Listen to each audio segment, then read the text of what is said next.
Welcome to PelviBiz podcast. I'm Dr. Kelly Alhui. I've grown my pelvic health practice, orthopelvic physical therapy, and now I'm helping pelvic health professionals do the same. Each week, I give you the knowledge you need to grow your practice. Let's get into today's episode. Before we get into today's episode, I'd like to take a moment to introduce our sponsor, Jane. Jane is an all-in-one practice management software with features like online booking, scheduling, documentation, and a PCI compliant payment solution. The time you spend with your patients and clients is valuable, and filling out forms during their appointment can quickly take away from your time together. That's why the team at Jane has designed online intake forms that your patients can complete from the comfort of their homes. And to help them remember to fill out their forms, Jane has your back with a friendly email reminder set 24 hours before their appointment. This means that they arrive ready to start their appointment, and you can arrive ready to help. Jane's online intake forms are fully customizable to ensure you're collecting everything you need ahead of time, whether that's a credit card or file, insurance billing details, or signed consent. You can build your intake forms from scratch or use a template from Jane's template library and customize it further to meet your practice needs. If you're interested in learning more, head to jane.app/guide or use the code PelviBiz now at sign up to receive a 1-month grace period on your new account. Today, I'm going to talk about unleashing your creativity and focus as an entrepreneur. So I'm going to talk about how you're actually going to get those creative juices going and then how to also hyper focus. These are two things that I find entrepreneurs really need. Number one, you have to be creative. Why do you have to be creative? Well, you have to be creative because you have to creatively solve big problems. And when you can creatively solve really big problems, then people are going to be like, yes, I need that. Thank you for solving that problem. I've been waiting for someone. And when you can do it creatively and not like everyone else, then people pay attention. And the second thing is focus. I would say the number one thing of why I've had success personally is focus. As most of you know, I've coached now at least over 100 pelvic health providers. And I could say there's one thing that the top people have, maybe two, I'll say two: focus and a lot of pain. And I could say that's very true for myself. Focus and a lot of pain. The pain is what actually initiates to drive you forward, not the pleasure. So it's either pleasure or pain. Pain typically is going to drive someone forward. Then what keeps the actual thing moving forward is someone actually focusing. And you're like, yeah, I've heard the word focus before, Kelly. I've heard the word focus. Okay, great. But no one knows how to focus in today's world. What is the average, they see something on Instagram for 2 seconds and then they scroll past it? Do you think anyone's training to focus? Everyone's training the opposite of that. They're training how to unfocus and go to the next shiny object. And I see this so much. I'm going to give you a couple examples. I see this in the coaching world so much. Someone hires a mentor, they're with that mentor for however long, and they just kind of get tired, or they think they've heard everything from that mentor. And they decide, you know what?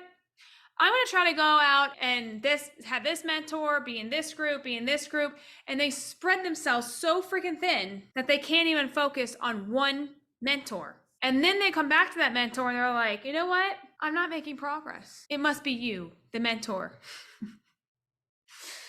And it's like, no, it's not the mentor's fault. It's the client's fault. And the fact of, you got to stay focused. You don't even know how to focus. And that mentor really probably knows a lot about their business, more than they probably think, and can help guide them and lead them. So I've taken everyone's mentorship program. So I've been in everyone, you name it, I've been in it. Okay. And I've just seen people come and go into these mentorships thinking, oh, I've got everything from this mentor. I'm done now. But the reality is that mentor, they were to stay with them, actually knows way more about them and how they want to grow and scale their business compared to if they just hop from one mentor to the next mentor to the next mentor to the next mentor. I truly believe this. I have personally stayed with my own mentor, only had one mentor for 3 years. Okay. 3 years, I've only had one mentor. This year, I started to just branch out a little bit because I wanted to get different perspectives. Now, you can do that, but I highly don't recommend you do that until you have at least a 7-figure practice. To me, there's no reason to do that, because most mentors I know in the coaching space, especially in healthcare, every single one of them could be super helpful. They could, every single one. It's just how willing are you able to A, trust them in the process, and B, able to just focus on what they tell you to do. And you guys, you probably listen to this podcast thinking, that's so simple. It's not. 99% of the people can't focus. And then in addition to that, what happens is they go online and see all these other providers, what they're doing, and they'll be like, so Sally over here is doing this, and Susie, my competitor, is doing this, and Josie over here is doing this. So I should try to do that, right? And they don't even have a freaking clue what's happening in their clinics, and they just try to start copying them because that's, oh, my competitor's doing, so I must do.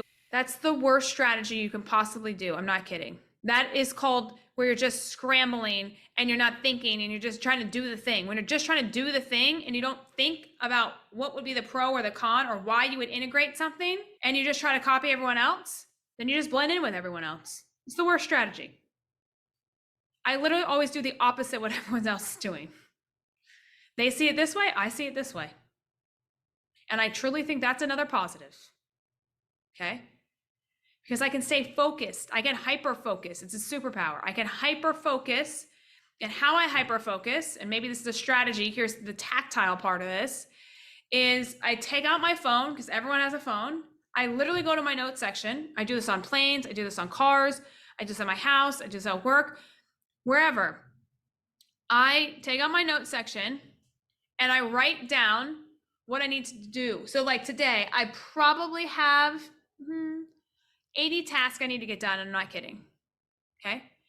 But I'm just going to write down 3 of the top things that come to my mind. Typically it comes to my mind in the shower, because the shower, I don't have my cell phone, no one's distracting me, and I can let my mind go. So after the shower, I'll come out and I'll write down 3 things that I need to do that day, or that I need to do the next day when I wake up. Okay, because I shower at night. Okay. So then I look at my phone that morning and I don't even need to think, because I already thought the night before, and it tells me step 1, do this. And by the way, I list them out in priority. So I just list them out first just to get it out of my head. So that takes away the overwhelm. And then I start to just move them based on the priority of it. Okay. Then I just go down the list and I say, all right, I got to get this done. And then what I do is I give myself a reward. So it's like a little dog. Okay. I'm like, okay, can I have my treat now? A reward for me could be shopping. I like shopping. A reward could be I get to go out to like dinner, or I get to go to my mother-in-law's house.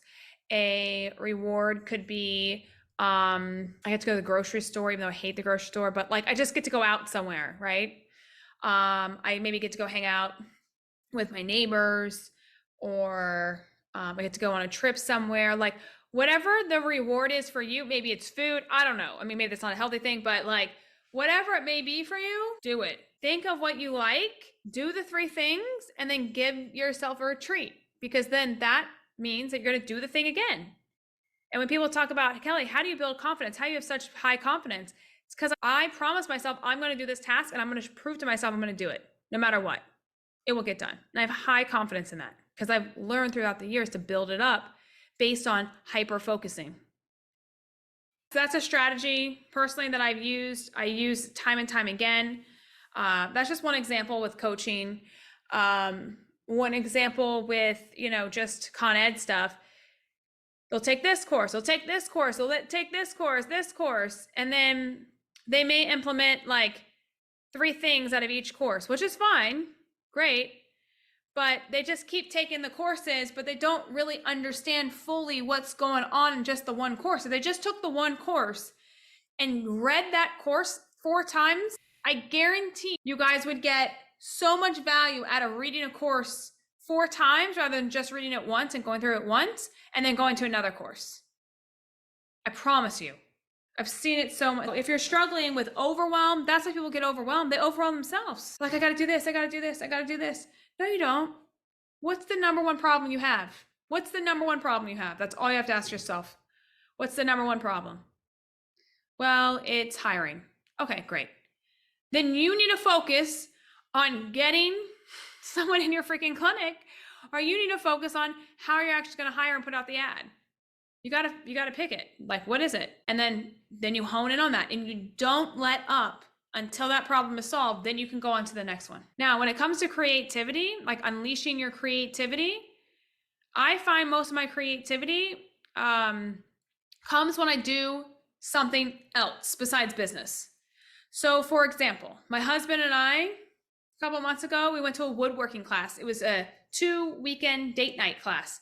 And we made a charcuterie board. And that was cool. We were like sawing and sanding and I don't know, all the stuff.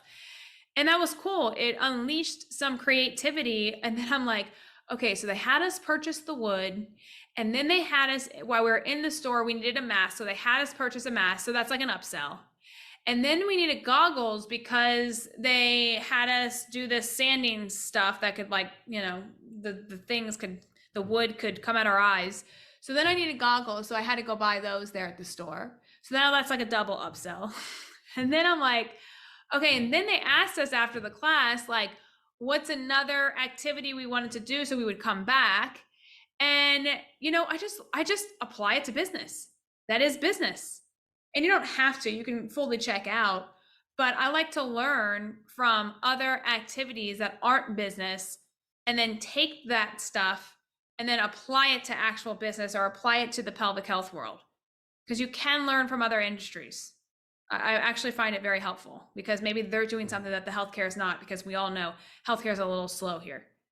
Okay. The other thing I like to do is be in the shower, especially at night, and for like 20 minutes, just let the water, you know, hit me and just sit there and think. Because typically you can lock the bathroom door so no one can come in. Okay. Not your dog, not your kids, no one, not your husband.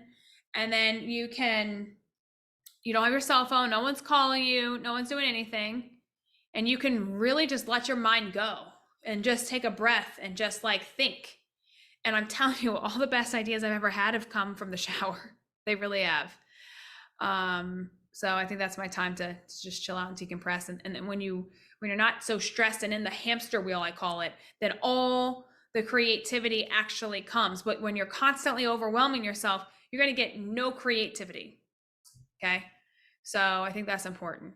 But those are some tips on focusing and getting creative. I think it's a very important lesson, you know, that everyone learns of how to hyper focus. And I'm telling you, if you just stay focused,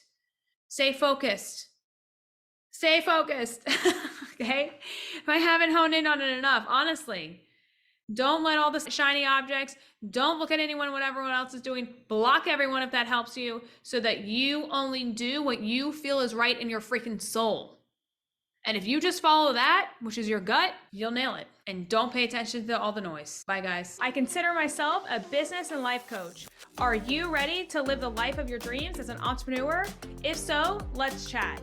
See the episode notes below and go ahead and book a call. See you all next week.